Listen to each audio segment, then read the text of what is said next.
গাড়িটা বাঁক নিয়েছে পেহেলগাঁওয়ের বৈশ্বরণ ভ্যালির দিকে। ছেলেবেলা থেকে ভূস্বর্গের ঐশ্বরিক রূপের অনেক গল্প শুনলেও একমাত্র এখানে আসলেই বোঝা যায় যে এসব শুধু গল্প নয়, কাশ্মীর সত্যিই অপার্থিব সৌন্দর্যের অধিকারী, যা ভাষায় বোঝানো বোধ হয় অসম্ভব। এ সৌন্দর্য শুধু চোখ বন্ধ করে উপলব্ধি করার। গাড়িটা থামতেই সদ্য বিবাহিত দম্পতি আর্য আর তৃষা নেমে পড়ে। এই এপ্রিলেই তাদের শুভ পরিণয় সুসম্পন্ন হয়েছে। তারপরেই বেরিয়ে পড়েছে হানিমুনের উদ্দেশ্যে। প্রাণ ভরে প্রকৃতির মাঝে একটা নিঃশ্বাস নেয় তৃষা। আর্য হেসে বলে, তাহলে শেষে কাশ্মীর ট্যুরটা হলো। ফাইনালি চোখের সামনে এমন বন্য পাহাড়ি সৌন্দর্য দেখেই গায়ে কাঁটা দেয়। কি বলো? তোমায় কথা দিয়েছিলাম না, হানিমুনে আমরা ঠিক কাশ্মীর যাব। এই যে ওই দিকটায় হাত মেলে দাঁড়াও দেখি, তোমার এই হাসিটা ক্যাপচার করে রাখি আমার ফোনে। আমি আরও খুশি কেন জানো? তোমার হাত ধরে পাহাড়ের বুকে হারিয়ে যাওয়ার স্বপ্নটা অবশেষে কমপ্লিট। এত তাড়াতাড়ি কমপ্লিট বললে হবে ম্যাডাম, এখনও এই আমার সাথেই কিন্তু আপনাকে সারা জীবন থাকতে হবে। ওই যে কি যেন বলে, হ্যাঁ 7 জন্ম। সত্যি এই মানুষটা ছাড়া তৃষা অচল। গল্পটা 1-2 বছরের নয়, প্রায় 8 বছর প্রেম, তারপর ফাইনালি বিয়ে। আর্যর দিকে তাকিয়ে থাকে তৃষা। আর্য হাত ধরে তৃষার। অমন করে কি দেখছো? এই হাতটা আমি কখনো ছাড়তে চাই না। জীবনের শেষ দিন অবধি এমন করেই ধরে থাকবো। প্রায় 2000 ট্যুরিস্ট গিজ গিজ করছে ভ্যালিতে। সবাই সেই পাহাড়ি সৌন্দর্য দেখতেই মত্ত। কিন্তু হঠাৎ কয়েকজন লক্ষ্য করলো মুখে কালো কাপড় বাঁধা 4টে লোক ছুটে আসছে সেদিকে। হাতে রাইফেল, গায়ে বুলেট প্রুফ জ্যাকেট।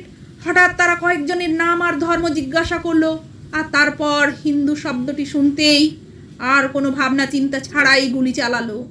আর্য তখনও তৃষার হাত ধরে। ততক্ষণে দুজন ওদের সামনে এসেছে। একজন তার বুক লক্ষ্য করে বন্দুক তাক করলো। তৃষা ভয়ে কুঁকড়ে গেছে, হাত পা কাঁপছে। বুঝতে বাকি রইল না এরা আসলে টেরারিস্ট। যেই আশঙ্কা নিয়ে কাশ্মীর এসেছিল সেই আশঙ্কা তবে সত্যি হবে? তার আর্যকে কি সত্যিই মেরে ফেলবে লোকটা? তৃষা কেঁদে বলে, প্লিজ हमें छोड़ दीजिए प्लीज। लोकटा पिशाचेर हासि हेसे बोले, छोड़ देंगे मैडम, पहले इन्हें अपना धर्म बोलने बोलिए, नहीं तो पैंट उतार के हम खुद ही देख लेते हैं। आर्য काँपा काँपा स्वरे हाथ तुले सरेंडार करे बोले, আমরা হিন্দু, हम हिंदू है, আমি আর্য। সে কথা শেষ হওয়ার আগেই হিন্দু শব্দটা শুনেই বুক লক্ষ্য করে লোকটা গুলি চালায়। তার নিথর রক্তাক্ত দেহটা পড়ে যায় মাটিতে। তৃষা স্তব্ধ। ঘটনার আকস্মিকতায় ও নৃশংসতায় সে ভাষা হারিয়েছে। চোখের জলও যেন স্থির। ধপ করে বসে পড়ে মাটিতে। এলোপাথাড়ি মাথা নাড়তে থাকে, চুল আলু থালু। এদিকে ওদিকে তাকায় অসহায় ভাবে। এখানে এখন কান্না আর হাহাকার ছাড়া কিচ্ছু নেই। পুরুষদের জামা প্যান্ট খুলে তাদের ধর্মীয় পরিচয় সম্বন্ধে নিশ্চিত হওয়ার পরেই তাদের গুলি করে মারছে এরা। চারিদিকে মানুষের চিৎকার আর যে যেদিকে পারে পালানোর তাড়া। কিন্তু তৃষা, সে নড়ছে না। এক দৃষ্টে তাকিয়ে আর্য রক্তমাখা দেহের দিকে তাকিয়ে হঠাৎ ডুগরে কেঁদে উঠে অসহায় মেয়েটা। কিন্তু সেই কান্না শোনার মতো কেউ নেই, কেউ না। ভূস্বর্গটা মুহূর্তে যে কখন নরকে পরিণত হয়েছে তা বোধ হয় বুঝে ওঠার সময়টুকুও পায়নি কেউ। আচ্ছা, এই গল্পটা শুনে বুক কেঁপে উঠলো, তাই তো? কিংবা হয়তো মুখ দিয়ে ইস ছি এই ধরনের অভিব্যক্তিও আসতে পারে। আর যাদের জীবনে এই গল্পটাই বাস্তব হয়ে ঘটল, যাদের জন্য একটা সামান্য ফ্যামিলি ভ্যাকেশন এক ভয়াবহ স্মৃতিতে পরিণত হলো, তাদের কথা একবারও ভেবে দেখেছেন যে সদ্য বিবাহিত মেয়েটা সত্যিই স্বামী হারালো? যে ছোট্ট মেয়েটা এই বয়সে এই পিতৃশোকের মুখোমুখি দাঁড়ালো কেবল কয়েকজন স্বার্থপর মানুষের ধর্মীয় ভেদাভেদের জন্য? তাদের কথা ভেবেছেন? আজ আমরা এমন এক সময়ের মধ্যে দাঁড়িয়ে যেখানে চোখ খুলে থাকা অপরাধ আর সত্য বলা বিদ্বেষ বলে দাগানো হয়। পেহেলগাঁওয়ের ঘটনাটি কি নিছক সন্ত্রাস? না, ওটা পরিকল্পিত ধর্মীয় নিধন। মানুষ মেরে ফেলা হয়েছে শুধু তারা হিন্দু বলেই। আর আমরা তথাকথিত উদার সমাজ চুপ করে বসে আছি। কেন? কেন গাজার জন্য প্রতিবাদ হয়, চোখ ভিজে যায়, রাস্তায় মোমবাতি জ্বলে, কিন্তু নিজের দেশের মাটিতে যখন ধর্মীয় পরিচয় দেখে মানুষ হত্যা হয়, তখন সেই প্রতিবাদ কোথায় হারিয়ে যায়? তখন কি মানবতা অবকাশে যায়? এ কেমন সেকুলারিজম? যদি হিন্দুদের প্রাণের দামই না থাকে, তাহলে এই নিরপেক্ষতা আসলে কার স্বার্থে? আর যে মুহূর্তে কেউ সত্য উচ্চারণ করে, তখনই তাকে ইসলাম বিদ্বেষীর তকমা লাগানো হয়। যারা সন্ত্রাস চালায় তারা যেমন দোষী, তাদের পক্ষ নিয়ে চুপ থাকা মানুষগুলো সমান অপরাধী।